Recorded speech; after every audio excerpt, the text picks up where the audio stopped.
I worked all over Africa, and most places things like leopards were almost myths.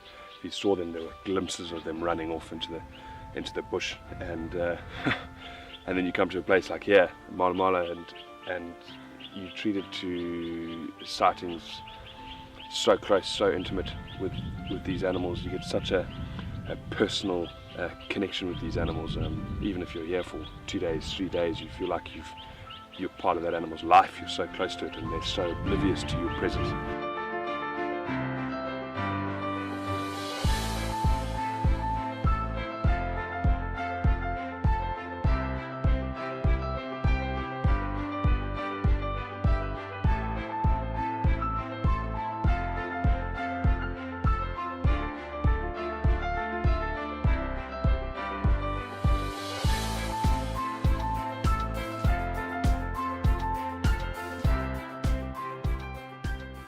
And with safari like this to start, it was just incredible. It's hard to, you don't even know where to begin. First afternoon we're following the 2 lions mating, and then the lioness tries to escape the male and runs off, charging across the Sand River, responding to roaring lions of other males of the same coalition, and trying to keep up with it through the bush and down dongas and valleys. The sun's coming down, and you're barely keeping up with her, and eventually running into the open, and there she is, and she comes into contact with these other 3 massive male lions, and there's a big fight as to who gets her, and eventually one decides, and then the 4th brother catches up again, and they're mating and roaring, and just enormous.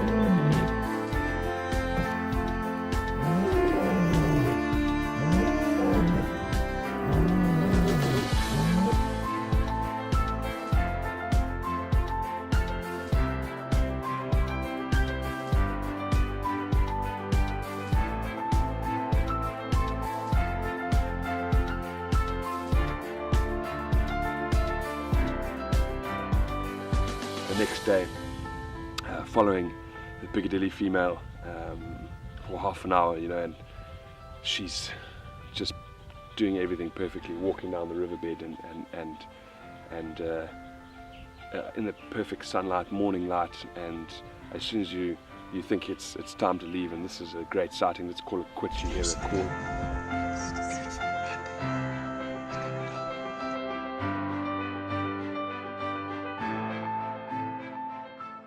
And that cub comes running off the bank and greets her mother, and they play and then nurse and then keep walking up the river, and you follow them, and you just think, we've gone from fighting lions to leopards and cubs, and you don't think it can get any better.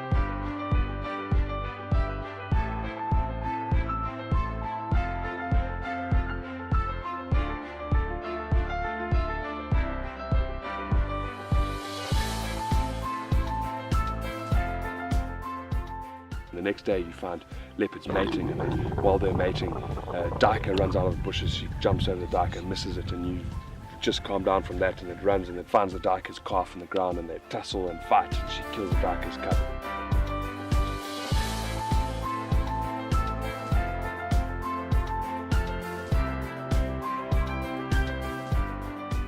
And then the male leopard tries to steal the duiker from the female leopard, and there's a squabble, and then she jumps up a tree, and they're growling at each other, and it's just incredible, and we're only on day 2.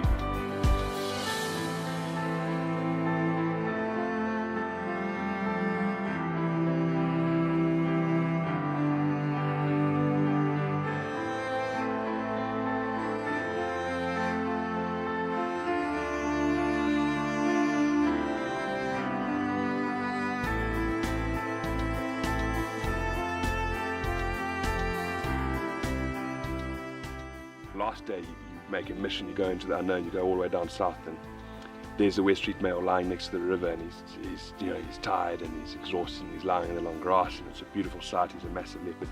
But you carry on a little bit further, and there's the teardrop female's cubs.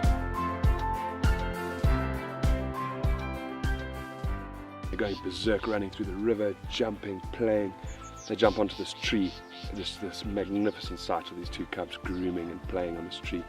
And I mean, we're there for 10-15 minutes watching this, and you don't think it can get any better than they climb up this massive apple leaf, and they're playing, one's playing at the bottom, one's playing in the top, and you think this is the end, this is the pinnacle, what a cherry on top, and then you hear it, and you hear another leopard, and immediately those two cubs respond.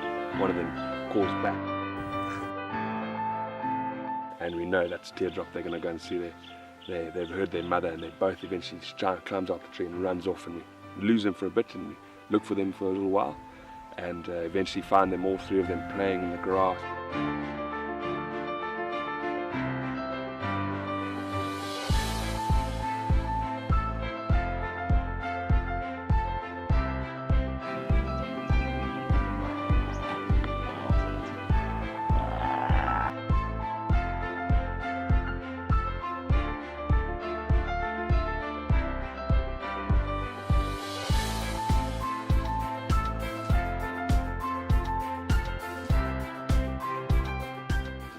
It's an experience like no other, and a safari like that's 3 days of what can happen here, and it's unbelievable. You just have to experience it for yourself. It's incredible.